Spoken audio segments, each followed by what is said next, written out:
الحمد للہ رب العالمین والعاقبۃ للمتقین والصلاة والسلام علی اشرف الانبیاء والمرسلین اما بعد اعوذ باللہ من الشیطان الرجیم بسم اللہ الرحمن الرحیم وَإِذَا قِيلَ لَهُمْ آمِنُوا كَمَا آمَنَ النَّاسُ قالوا أنؤمن كما آمن السفهاء ألا إنهم هم السفهاء ولكن لا يعلمون صدق الله العظيم وصدق رسوله النبي الكريم ونحن على ذلك لمن الشاهدين والشاكرين والحمد لله رب العالمين ان اللہ وملائکتہ یصلون علی النبی یا ایہا الذین آمنوا صلوا علیہ وسلموا تسلیما الصلاة والسلام علیک یا رسول اللہ اللہم صلی علی سیدنا و مولانا محمد معدن الجود والکرم وآلہ وصحبہ وبارک وسلم۔ حمد و صلاۃ کے بعد امیر المومنین خلیفۃ المسلمین پیکر صدق و صفا آبرو اہل وفا حضرت سیدنا ابو بکر صدیق رضی اللہ تعالیٰ عنہ کے عقائد کس طرح کے تھے، نظریات کس طرح کے تھے، سوچ کس طرح کی تھی، اس پر کچھ گزارشات آپ حضرات کی خدمت میں عرض کرنی ہے۔ دعا فرمائے اللہ حق بات کہنے کی توفیق عطا فرمائے، اور رب کریم اپنے فضل اور اپنی رحمت کے ساتھ ہماری سوچیں بھی اسی طرح کی فرمائے جس طرح کی نبی پاک کے غلاموں کی صحیح سوچیں ہوتی ہیں۔ قرآن مجید فرقان حمید سورہ بقرہ کی آیت نمبر 13، یہ آیات منافقین کے بارے میں نازل ہوئی جو کہا کرتے تھے وَمِنَ النَّاسِ مَن يَقُولُ آمَنَّا بِاللَّهِ وَبِالْيَوْمِ الْآخِرِ وَمَا هُمْ بِمُؤْمِنِينَ، جو کہتے تھے کہ ہم اللہ اور آخرت پر ایمان لائے ہیں، لیکن اللہ فرماتا ہے وہ ایمان والے نہیں تھے، یہ ایمان نہیں لائے۔ ان کو پھر اللہ پاک نے ایک حکم دیا، رب کریم نے فرمایا، ان کی ایک علامت اللہ نے بیان فرمائی، فرمایا وَإِذَا قِيلَ لَهُمْ آمِنُوا کما آمن الناس، جب ان سے کہا جائے کہ اس طرح ایمان لاؤ جس طرح دوسرے لوگ یعنی جس طرح صحابہ ایمان لائے، جب منافقین سے یہ کہا جائے کہ اس طرح ایمان لاؤ جس طرح صحابہ ایمان لائے، قالو کہتے ہیں انؤمن کما آمن السفہاء، کیا ہم اس طرح ایمان لائیں جیسے یہ بیوقوف ایمان لائے، معاذ اللہ استغفر اللہ۔ وہ کہتے ہیں کہ اس طرح ایمان لے آئیں جس طرح یہ بیوقوف ایمان لے آئیں، الا خبردار انہم ہم السفہاء، اللہ فرماتا ہے خبردار ہو جاؤ یہی اصل میں بیوقوف ہے، ولکن لا یعلمون، لیکن انہیں اس بات کا علم نہیں ہے۔ وہ کہا کرتے تھے کہ یہ تو بیوقوف ہیں، ٹھیک ہے نماز پڑھو، دین قبول کر لو، روزہ رکھ لو، حج کر لو، زکوٰۃ دے لو، یہ عجیب لوگ ہیں سارا کچھ ہی قربان کر رہے ہیں نبی پاک پہ، وہ اس کو بیوقوفی کہتے تھے۔ یہ عجیب لوگ ہیں اولادیں بھی قربان کر رہے ہیں جہاد میں لے جا کے، یہ عجیب لوگ ہیں ہر چیز ہی لٹا رہے ہیں، ہم دانا لوگ ہیں، ہم دیکھ بھال کے چلتے ہیں۔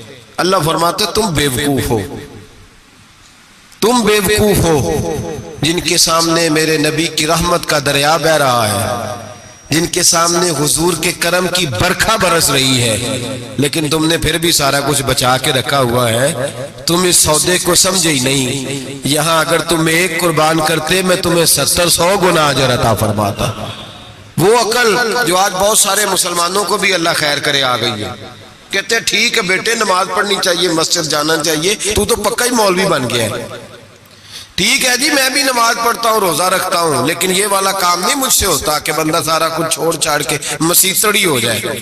اس سوچ کو سمجھیں یہ کس کی سوچ ہے، یہ کس کی سوچ ہے؟ اللہ فرماتے ہیں ایمان اس طرح کا جس طرح کا ایمان ابو بکر صدیق کا ہے، عقیدہ اس طرح کا جس طرح کا عقیدہ فاروق اعظم کا ہے، نظریات اس طرح کے جس طرح کے عثمان غنی اور مولا علی کے ہیں، اس طرح کے عقیدے، اس طرح کا ایمان لاؤ، اس طرح کا۔ حضرت ابوبکر صدیق رضی اللہ تعالیٰ عنہ کے بارے میں میرے نبی پاک علیہ السلام نے فرمایا، اگر میں اپنی ساری امت کا ایمان ترازو کے ایک پلڑے میں رکھوں، ساری امت کا، ولی غوث کتب ابدال اہل بیت صحابہ، فرمایا اگر میں اپنی ساری امت کا ایمان ترازو کے ایک پلڑے میں رکھوں اور اکیلے ابو بکر کا دوسرے پلڑے میں رکھوں تو ابو بکر کا ایمان پھر بھی وزنی نکلے گا، ابو بکر کا ایمان پھر بھی، جناب صدیق اکبر کے خیالات ایمان کی پختگی پھر بھی وزنی نکلے گا میرے ابو بکر کا ایمان۔ اور حضور فرماتے پتہ اس کا ایمان کس طرح کا ہے، کس طرح کا ہے؟ حضور کیسا ہے؟ فرمایا میں نے جس کے سامنے بھی دین پیش کیا، جس کے سامنے بھی اسلام پیش کیا، اس نے دلیل مانگی، معجزہ مانگا۔ ابو بکر کے سامنے جب میں نے دین پیش کیا تو اس نے کوئی چیز ہی نہیں مانگی، فوراً کلمہ پڑھ کے مسلمان ہو گیا۔ جو دیکھ داکھ کے آتے ہیں وہ دیکھ کے سودا لیتے ہیں، فرمایا اس کا بن دیکھا سودا ہے، اس کا ایمان۔ ہمارے ہاں جو جس کی لوگ، ویسے بھی اللہ خیر کرے، اب سارے اسکالر لوگوں کا زمانہ ہے، کہتے ہیں میں سب کی بات سنوں گا جی، ادھر بھی جاؤں گا ادھر بھی جاؤں گا اسے بھی دیکھوں گا، اسکالر ہے نا سارے حضرات۔ نبی پاک نے تو حضرت عمر کو منع کر دیا تھا کہ تو نے تورات نہیں پڑھنی، حضرت فاروق اعظم کو۔ یہاں لوگ یوٹیوب کھولتے ہیں، کہتے ہیں یہ مثبت بات ہے، اب جس نے منفی کی ہے اس کی بھی ذرا سن لیں۔ میں اکثر کہتا ہوں ہماری قوم کو روز الجھایا جاتا ہے، 4 بندے ٹاک شو میں بٹھائے جاتے ہیں، علیحدہ علیحدہ وہ سارے بات کرتے ہیں، نتیجہ کوئی نہیں نکلتا، شو ختم ہو جاتا ہے۔ جو سننے والا ہے وہ الجھا ہی رہتا ہے، پتہ نہیں صحیح کون ہے۔ یہ الجھاؤ کا زمانہ ہے، الجھاؤ کا، اور لوگ بھی الجھنا پسند کرتے ہیں۔ حضرت ابوبکر صدیق کا عقیدہ یہ ہے کہ ایک در پھڑیے محکم پھڑیے تے ایک دے ہی ہو کے مریے۔ ضرورت کیا ہے دائیں بائیں جانے، ضرورت ہی نہیں۔ ایک حرف سجن دے نا دا سانو دس دا وانگ قرآن ہے، ایک حرف سجن دے نام دا سانو دس دا وانگ قرآن ہے۔ صورت یار دی ویندے رہنا سب عملان دی جان ہے، تے ہر دم یاد سجن وچ رہنا ساڈا اے ہوئی ورد گیان ہے۔ او سجنا ساڈا دین کی پوچھنا ہے، ساڈا اے ہوئی دین ایمان ہے، ساڈا اے ہوئی، بولیے ساڈا اے ہوئی یہی دین ایمان ہے۔ ضرورت کیا ہے؟ حضرت سری سکتی رحمت اللہ علیہ بیٹھے تھے درخت کے نیچے، بابے بڑے سیانے ہوتے ہیں، سیانی بات کرتے ہیں، حکایت الاولیاء جندم من جنود اللہ، ان کی باتیں اللہ کے لشکروں میں سے لشکر ہوتی۔ حضرت سری سکتی درخت کے نیچے بیٹھ گئے تو درخت نے نصیحت کر دی، کہنے لگا بابا میری طرح کا بن جا، میری طرح کا بن جا۔ فرمایا کس طرح کا؟ کہنے لگا میں خود دھوپ میں رہتا ہوں، دوسروں کو چھاؤں فراہم کرتا ہوں، لوگ مجھے پتھر مارتے ہیں میں انہیں پھل دیتا ہوں۔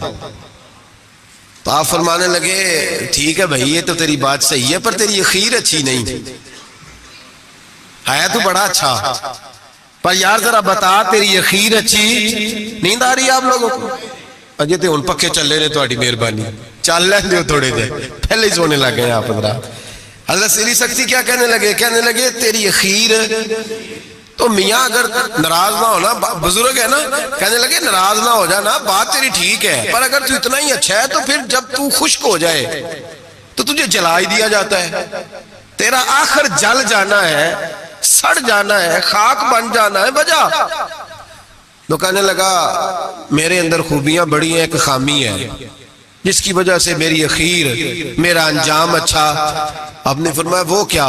کہنے لگا میرے اندر خامی یہ ہے کہ جدھر کی ہوا ہوتی ہے میں بھی ادھر کا ہی ہو جاتا ہوں، لہذا میرا انجام اچھا، جدھر کی ہوا ہوتی ہے میں بھی ایک در پھڑیے محکم پھڑیے تے پائیا ایک دے ہی ہو کے مریے۔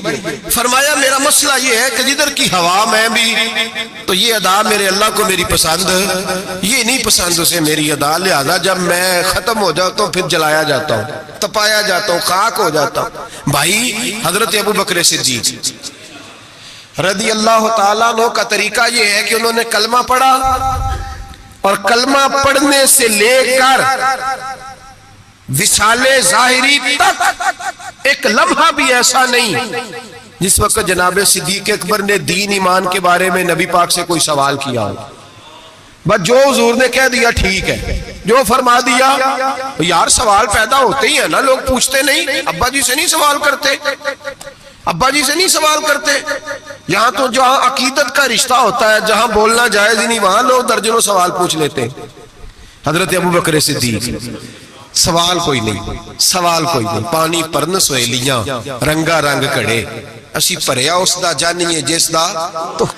حضرت عمر کی حدیث ہے اور بخاری کی صحیح روایت ہے، آپ فرماتے ایک مقام ایسا آیا تھا کہ سارے صحابہ پریشان ہو گئے اور سب کے ذہنوں میں سوال تھے، سب کے سب پریشان تھے۔